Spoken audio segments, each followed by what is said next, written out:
Good evening, America, and welcome to New November Presents While We Smoke. Now, what While We Smoke is, it's a podcast, of course, naturally, where first and foremost, we're going to have guests come on the show. We're going to have them light their little J. We're going to give them a little interview. But what we're mostly trying to figure out is, what got you smoking like that? And how it all started. So I'm going to kick it off, because I'm your host, IzzyReal. And we ain't got no motherfucking guest in the studio yet. So why not? Check it out, man. Light your J's, please.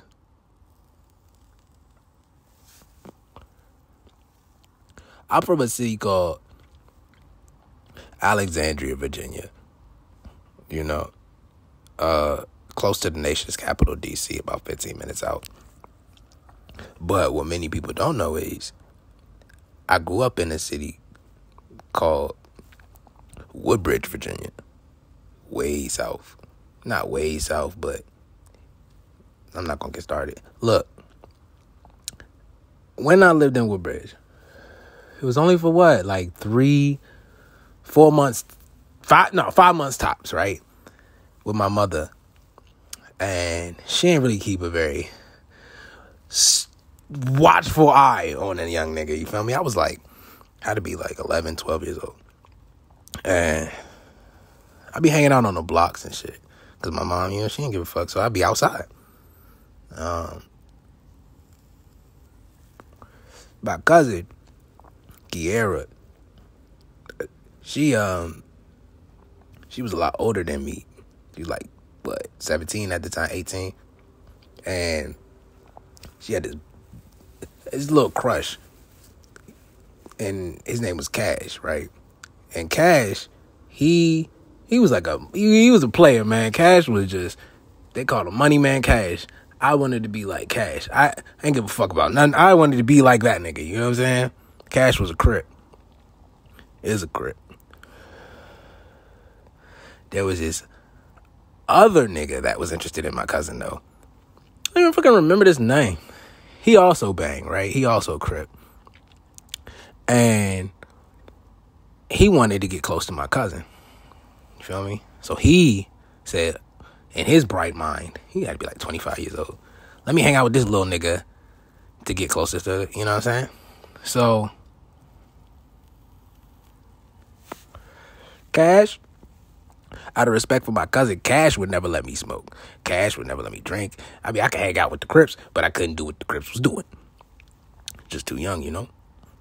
And the other nigga, I mean, he was letting me do pretty much whatever I wanted. He was letting me holler at girls, all this other shit. You know what I'm saying? Like, I was like his little man.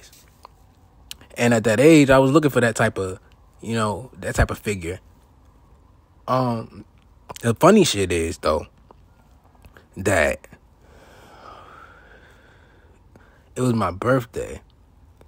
And it was like, oh man, I was so fucked up. Because the nigga that wanted to be with my cousin, not Cash, but the other nigga, he took me to the park, gave me a little puff, you know what I'm saying? I was like, whoa, what the fuck? I ain't like that shit at all. I hated weed and I hated alcohol. After my first hit of both, I was like, I don't like this anymore. But then I came down the block. My mom was calling my name. She's like, I need you in front of the house, whatever. Cash and them standing out front of my house. And my uncle, he also crip. It's a lot of blue in this family. But I'm sitting on top of the trash can. Cash like, and he paying me another beer. He don't know that cuz already handed me. I'm like, oh my God. I'm turning 12. It's my 12th birthday. I'm like, yo, what the fuck? So I'm lit. I wake up the next morning, I think, and I got a hangover, my little young ass. You feel what I'm saying? I had like a beer and a half. Barely. You know what I'm saying?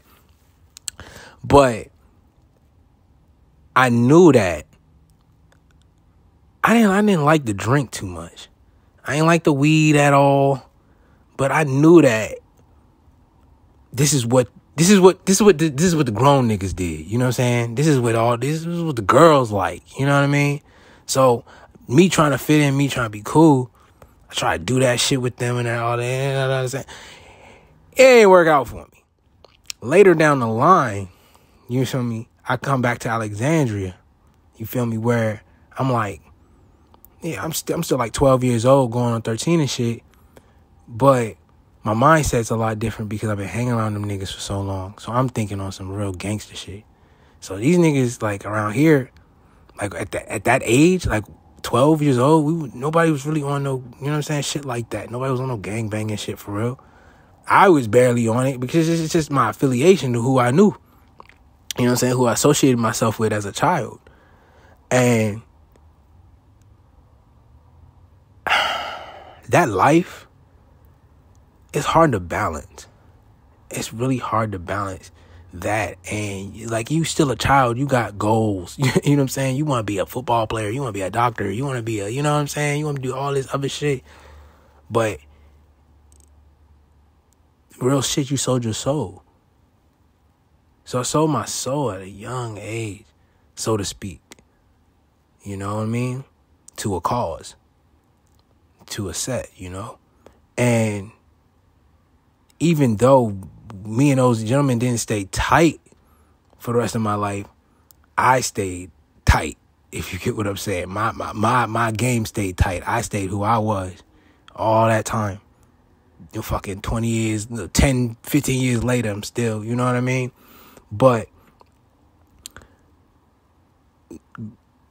growing up, just smoking, it's just straight smoking in high school, like, you know, because, you know, like I said, that life gets, you know, that life can get to a young nigga. So just straight smoking in high school after being ineligible for football and shit like that due to your little misbehaviors and your little gang shits, you know, I really jumped off the porch, like, started, like, trapping.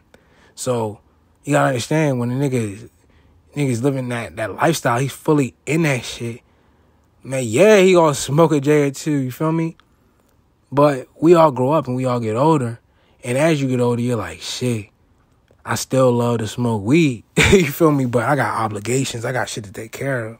You know what I mean? So you calm it down. But then, watching YouTube, around age like 17, 18, 19, whatever, it was this nigga named DJ Ghost. This is where we get into what I do now. So, DJ Ghost.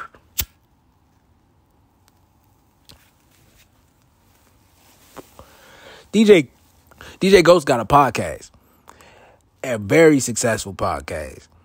And I'm watching this nigga faithfully every day. Like, every day I'm watching Ghost. And Ghost on YouTube smoking. So I'm smoking while Ghost smoking, telling his little stories or whatever. And I'm like, damn, this shit is like lit. Ghost is being himself. Ghost wear a whole lot of blue. Ghost is really, you know what I'm saying? He one of them. Especially on the YouTube, you know? So I got inspired by that. And I'm like, shit, if this nigga could smoke and be himself, I don't got to change who I am for the tube. I could be Izzy and people might fuck with it. Is what I gathered from that. And evidently you do. So I'm like, damn, you feel me? I'm like, all right, so we could really make this shit move. We could really smoke. We could really talk. We could really, you know what I'm saying? These my folk. You feel me? And I fuck with y'all, man. I fuck with y'all. I fuck with I fuck with knowing that no matter what happens in life, I could always sit down here and talk to y'all. I could always light a J with y'all.